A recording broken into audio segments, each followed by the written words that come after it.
ಬಹುತೇಕ ಡಿ.ಕೆ. ಶಿವಕುಮಾರ್ ಅವರು ಎಚ್ಚೆತ್ತುಕೊಳ್ಬೇಕು, ಕಾಂಗ್ರೆಸ್ ಸರ್ಕಾರ ಎಚ್ಚೆತ್ತುಕೊಳ್ಬೇಕು. ಯಾವ ಎಸ್.ಟಿ. ಸಮುದಾಯದ ಹಣವನ್ನು 187 ಕೋಟಿ ರೂಪಾಯಿಗಳನ್ನ ಕರಪ್ಷನ್ ಮಾಡಿರುವಂತ ನಾಗೇಂದ್ರ ಅವರನ್ನ ತುರ್ತಾಗಿ ಕೈ ಬಿಡಬೇಕು.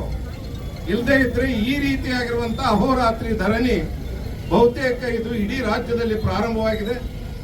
ಅದು ತಾಲೂಕಾ ಲೆವೆಲ್ಗೂ ಹಬ್ಬುತ್ತೆ, ಹಳ್ಳಿಗೂ ಹಬ್ಬುತ್ತೆ ಅನ್ನುವಂತ ಒಂದು ಎಚ್ಚರಿಕೆಯ ಮಾತನ್ನು ನಾನು ಈ ಸಂದರ್ಭದಲ್ಲಿ ಹೇಳಲಿಕ್ಕೆ ಇಚ್ಛಪಡ್ತಾ ಇದ್ದೇನೆ. ಕರ್ನಾಟಕ ರಾಜ್ಯ ಒಂದು ಮೌಲ್ಯಾಧಾರಿತ ರಾಜಕಾರಣಕ್ಕೆ ಹೆಸರುವಾಸಿಯಾಗಿರುವಂಥದ್ದು.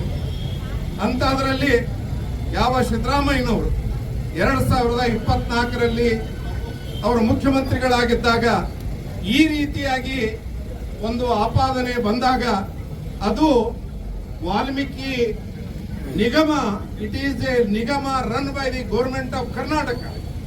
ಅದು ನಾಗೇಂದ್ರ ಅವರ ಮಿನಿಸ್ಟ್ರಿಯ ಕೆಳಗಡೆ ಬರ್ತಾ ಇತ್ತು. ಎಸ್.ಟಿ. ಸಮುದಾಯದ ಹಣವನ್ನು ಆನ್ಲೈನ್ 187 ಕೋಟಿ ರೂಪಾಯಿಗಳನ್ನ ವರ್ಗಾವಣೆ ಮಾಡಿರುವಂತದ್ದು ಒಂದು ಐತಿಹಾಸಿಕ, ಒಂದು ಕಪ್ಪು ಚುಕ್ಕೆ ಕರ್ನಾಟಕ ರಾಜ್ಯ ಒಂದು ರಾಜಕೀಯ ಇತಿಹಾಸದಲ್ಲಿ. ಈ ಒಂದು ವಿಚಾರವನ್ನು ತೆಗೆದುಕೊಂಡು 2024ರಲ್ಲಿ ನಾವು ಹೋರಾಟ ಮಾಡಿದಾಗ ಮುಖ್ಯಮಂತ್ರಿಗಳಾಗಿದ್ದಂತಹ ಸಿದ್ದರಾಮಯ್ಯನವರು it is prima facie appears to be true ಅಂತ ತಿಳ್ಕೊಂಡು ಯಾವುದೇ ಮುಲಾಜಿಲ್ಲದೆ ಅವರ ಒಂದು ರಾಜೀನಾಮೆಯನ್ನು ತೆಗೆದುಕೊಂಡಿದ್ರು. ಅದರ ನಂತರದಲ್ಲಿ ಇನ್ವೆಸ್ಟಿಗೇಷನ್ ಪ್ರಾರಂಭವಾಯಿತು. ಇಡಿ ರೇಡ್ಗಳಾದವು, ಇನ್ವೆಸ್ಟಿಗೇಷನ್ ಚಾಲೂ ಆಗಿ ಚಾರ್ಜ್ ಶೀಟ್ಗಳನ್ನು ಹಾಕಿದ್ದಾರೆ. ಇವತ್ತು ಕೋರ್ಟ್ ಮುಂದೆ ಈ ಮ್ಯಾಟರ್ ಪೆಂಡಿಂಗ್ ಇದೆ.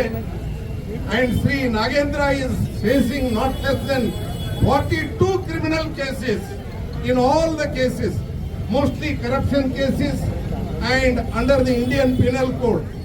ಎಲ್ಲ ನಮೂನೆಯ ಕ್ರಿಮಿನಲ್ ಚಾರ್ಜಸ್ ಅನ್ನು ಅವರು ಎದೆಗಡುತ್ತಾ ಇದ್ದಾರೆ. ನಾನು ಒಂದು ಮಾತನ್ನು ಕೇಳಲಿಕ್ಕೆ ಇಚ್ಛಪಡ್ತಾ ಇದ್ದೇನೆ. ಕರ್ನಾಟಕ ಸರ್ಕಾರ ನಿಮ್ದೆ, ನಿಗಮ ನಿಮ್ದೆ, ವಾಲ್ಮೀಕಿ ನಿಗಮ ನಿಮ್ದೆ. ಹಣ ಲೂಟಿ ಆಗಿರುವಂತದ್ದು ಕರ್ನಾಟಕ ರಾಜ್ಯ ಖಜಾನೆಯಿಂದ ಲೂಟಿ ಆಗಿದೆ. ಅವರನ್ನು ಮಂತ್ರಿಗಳನ್ನಾಗಿ ಮಾಡ್ತಾ ಇದ್ದೀರಿ. ಆರೋಪಿಯು ನಿಮ್ಮವರೇ, ಸಾಕ್ಷಿಗಳು ನಿಮ್ಮವರೇ, ಹಣ ಸರ್ಕಾರದ್ದು, ಇನ್ವೆಸ್ಟಿಗೇಷನ್ ಮಾಡುವಂತವರು ನಿಮ್ಮವರೇ.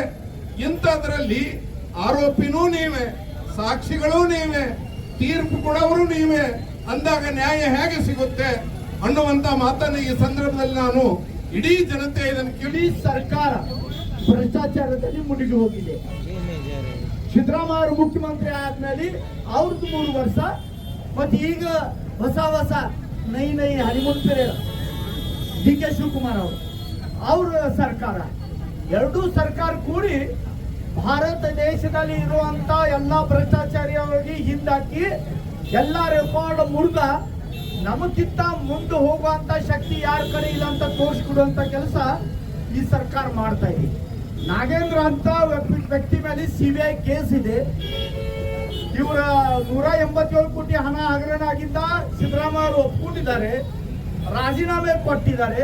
ಮತ್ತು ವಾಪಸ್ ತಗೊಳ್ಳುವಂತ ಏನು ಕಾರಣ ಅಂತ ನಮಗ ಪ್ರಶ್ನೆ.